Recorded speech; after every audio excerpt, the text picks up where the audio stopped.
Welcome to Nikki's Fun World!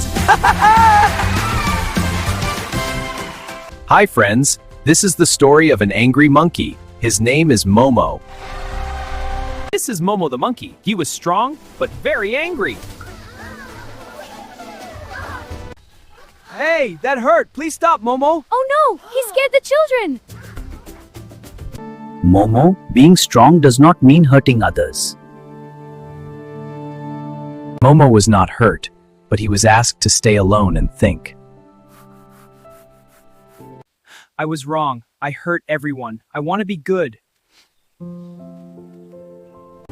Here you go. Thank you, Momo. Momo learned that kindness is the greatest strength. Hi friends, this is how Momo learned his lesson for being angry. Anger hurts, kindness helps. I learned that kindness is the key. If you like my story, subscribe or share your comments.